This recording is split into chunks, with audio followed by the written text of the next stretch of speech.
of education?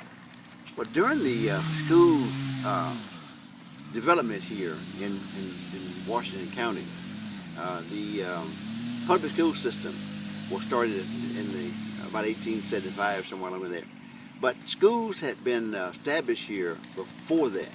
They had private schools and some kind of schools that had been set up either by the Farm, not Farm Bureau, but the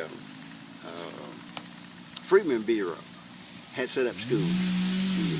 We don't know exactly where they work, or we don't have their records yet. We're looking for their, we know where their records is, we think, they, but we have not seen those records yet. But apparently there was a Freedmen Bureau office here, and they had a troop themselves of soldiers to help them to develop this area, in the area of selling the land, getting the land to the black free slaves, and also to set up schools.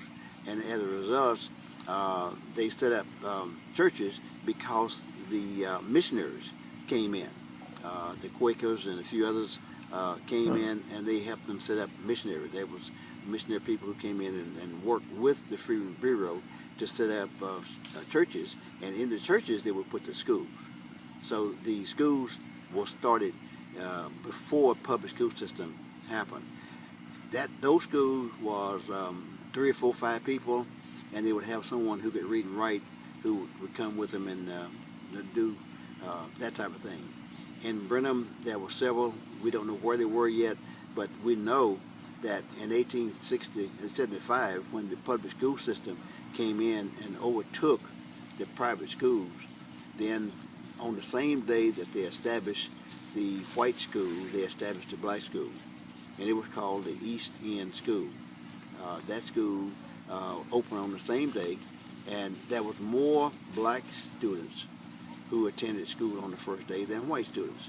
Well, the reason why, because you had more slaves here with more kids than they had in the white. So the East End School was established, and they were given a building over on the east side of town, and they started conducting school there. Eventually they moved to where the local Pickett High School was now. Which is just behind us over here? Yeah, just to the west of the cemetery here, Camptown Cemetery. And that was the area that was called East End School until it was renamed Pickett. Pickett had been one of the teachers and had taught here for many, many years. And he was one of the persons who could use his influence, his religion. In fact, Pickett was a deacon at Mount Rose Church, one of those churches. He was a deacon at that church, and his name is on the cornerstone there. So he was a Baptist person. His family also was Baptist. He was in the connection with the Hubert family. There were many of the offsprings that you find in the cemetery is related to him. This is one of the researches that we're doing right now. We're picking families like Hubert. We're picking families like Pickett, like the Browns, the Kennards. We know that these families are all buried here, and we're trying to figure out the interrelationship between them as far as their religion was concerned, their work was concerned, the family ties concerned, because we don't know who they are and what they did.